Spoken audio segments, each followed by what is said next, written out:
Aries, Ashe. Obatula, Ashe. Nila Hotep, Ashe.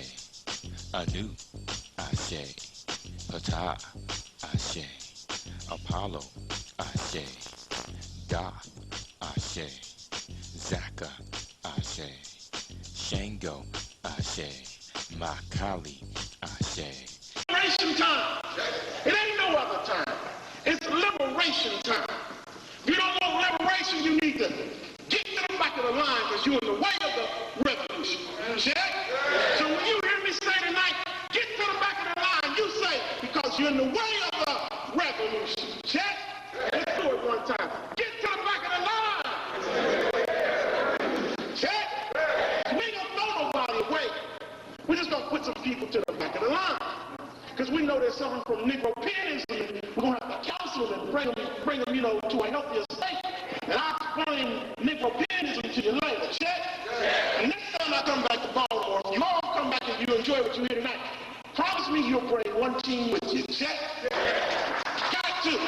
And hopefully things are going to work out financially where eventually these young brothers, reality speak, let me say something about them real quick. Oh, this young brother called me a couple months ago. Brother, we just read your book and boom,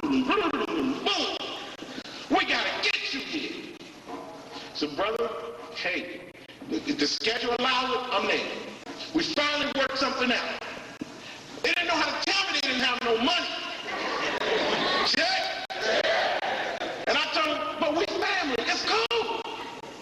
It's cool. So I said, all right, we're gonna have somebody pick you up at the airport. So I walk into the airport selling in radar. Check. I know what the system looked like. Our brothers, I couldn't, the airplane was an hour late. I come down. I come into, y'all got some in the airport. I think I came into Washington somewhere, international something. I come down the escalator. I looked around, I didn't see anybody that looked like me at first. Check. Then I looked up at this table, my radar just panned over to the table. And I saw a brother that looked like Tupac.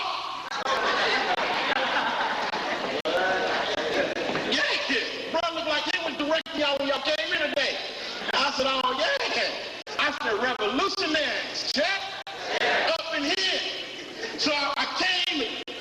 I went here 30 seconds. Coach, what about so-and-so? Coach, how did you think of that?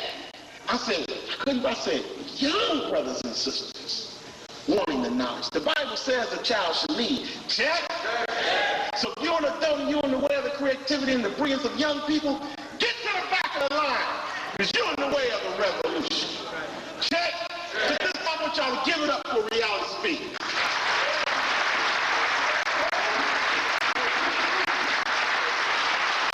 Now, some of you watch that thing that watches us called TV. Check? There's a series of commercials called for some gym shoes for Reebok. Check? The catch line is what? This is your plan. Just do it as night. This is your plan, check? I want everybody to just touch somebody and say, this is your plan. Say, this is your plan. Say it with attitude, this is your plan. I mean, there's some real messages in this thing, even though all these commercials talk about us chasing an African punk in our, basketball. But this is your plan. This is your plan. And I'm saying, since this is our planet, when we gonna do the right thing and put people in their place? Check?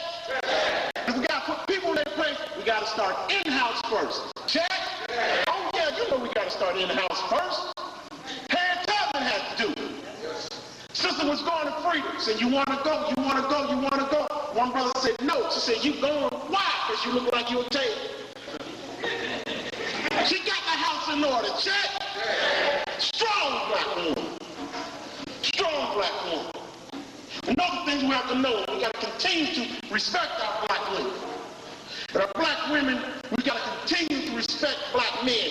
Family, we have to come together. This is a time of war. This is a time of war. I've been coaching for 16 and a half years. 122 victories, 17 losses, 4 ties, and a number of championships. Coached track and field for 12 years. 10 state championships, 3 nationals. All the time, I ain't never ran a lap, as y'all can tell you. I ain't scored a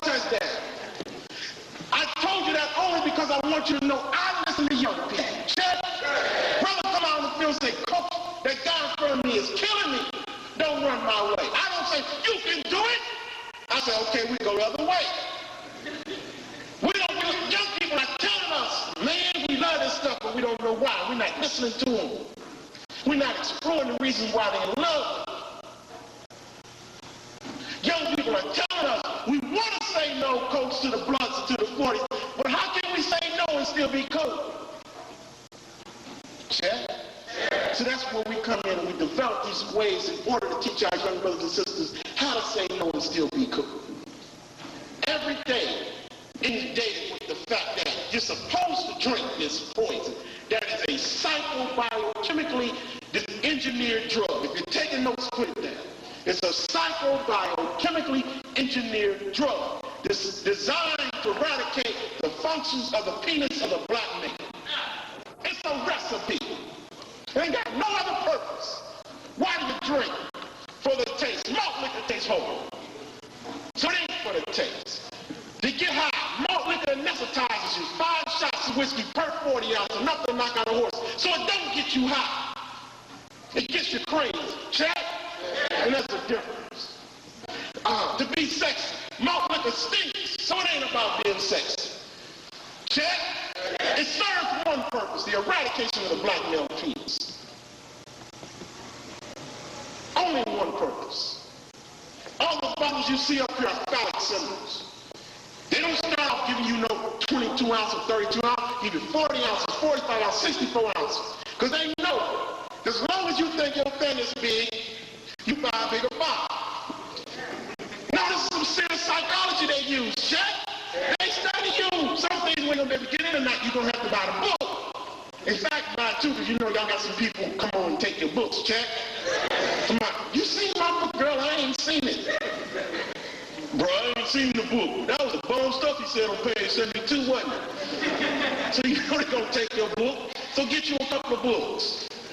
Can this brother truly show us the words Jesus Christ said to his son written in Greek on the bottom? Yeah, I can do it. Is there really a knowledge up here called Satanize? Can he prove it? Yeah. Is there commercials up here that will show the rape of Mother Africa? Yeah. I mean, there's so much to show you. There's so much to show you. Some things I want to hit on before we move on. So, first of all, I want to also give thanks to my wife for allowing me to do this work. And I say that not as a joke, but I'm proud of the fact that I have a strong black woman who has given me 4 strong, beautiful children. Check? And it gets hard sometimes going out here trying to bring the message to the family. My wife's an educator also. And sometimes, you know, family will sit down and say, well, your life's been threatened. You know, we've called hell ever since you've written this book. Things have been taken away from us. You're going out there, you're away from the family at home, and there's still going to be some brothers and sisters that's going to do that thing. I'm saying I normally don't allow videotape because, you know, black folks, we waiting on the movie, check? So this is the first night. I look at my wife and said, baby, just bear with me. The Creator said this is what I'm supposed to do. And I can't deny the Creator. I'm making $78,000 a year. I woke up one morning and told my wife, I got to quit my job. I guess she didn't hear me. I went and I quit all my jobs. I came back home. My wife was pregnant. And I said, sweetheart, I quit work. Now I'm talking to a black woman, y'all. She said, what? What job you quit? I said, all of them. I was working like a Jamaican. And that ain't no joke, because you can't make a welfare joke about Jamaicans. I was working hard. Check. But I was working for somebody else or for the eradication of my own people. Blindness on them. Creator just touched me and said, no, I got something else you're going to do. My wife said, well, what you going to do? I said, man, I'm going to be a mountain mover. She said, do mountain movers get paid? And do they have Blue Cross Blue Shield? Because I'm carrying your 4th baby. I said, sweetheart, it's going to be all right. It's going to be all right. And we haven't looked back since. Check. And it's because of you, the family. I just have to say thank you to the family.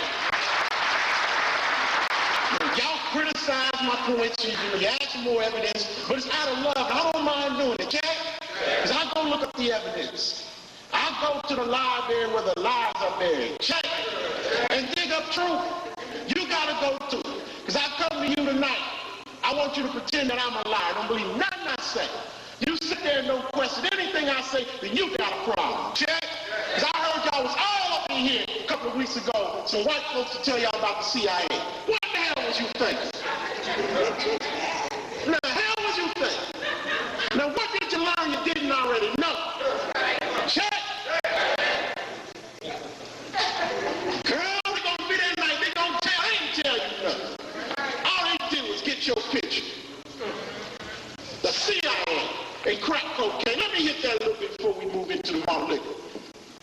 Let me tell you something about crack. What? The reason why white people are studying is because they can't figure out why we didn't write it when we found out about the CIA. Check. Hell, we already knew. We know Leroy ain't growing that stuff in the backyard. I mean, common sense, check. Everybody look down up by the acres. Look down by the acres. Look down and say, Coach, what we looking for? You're looking for your common sense. If you see it, pick it up. You got to be out your mind to think the man is going to tell you. Powell told you in his book.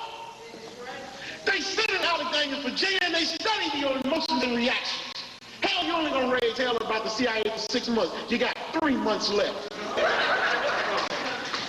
You're reactionary people. You're built on emotions. Emotional rhetoric and verbiage is all that you can do. They ought to know they trained us through Christianity. Check. I mean stepping on toes. I mean do that. And I'm a conscious Christian myself. That's just why I can say that. I'm still dealing with the contradictions. The devil came in and said,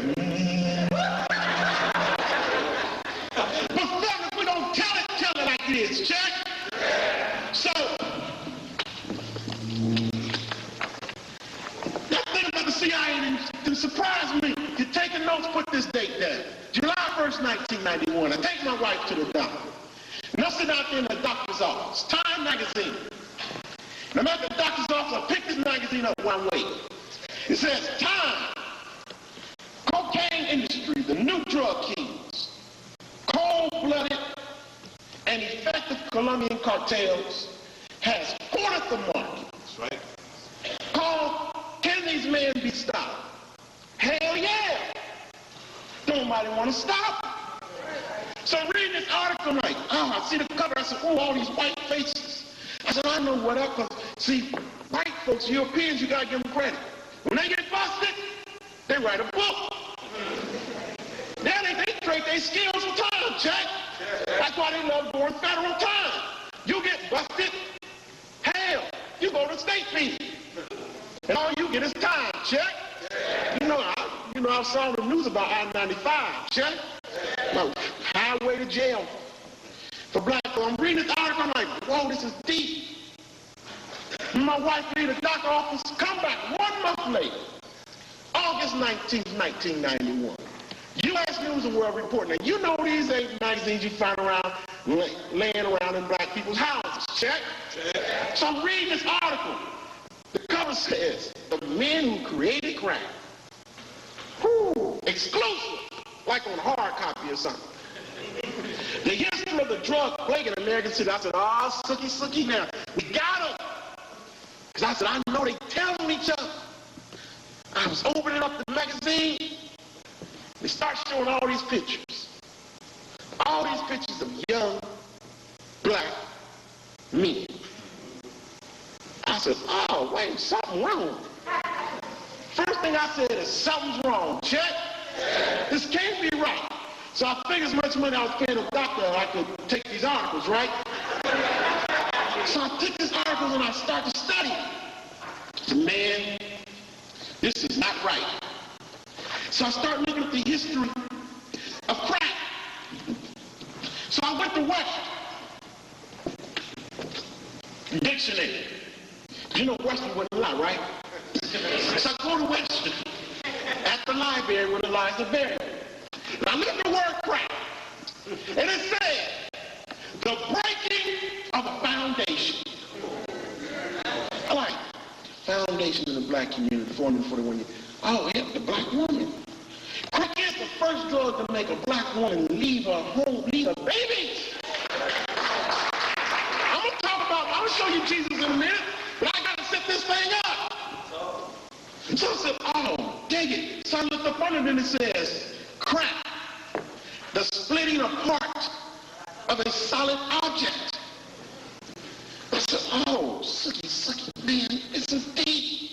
But then I kept reading it and it didn't say anything about cocaine. I said, wait a minute. This is a 1991 version. I said, they ain't saying nothing about no dope yet. So I said, this word crack applies, it means something.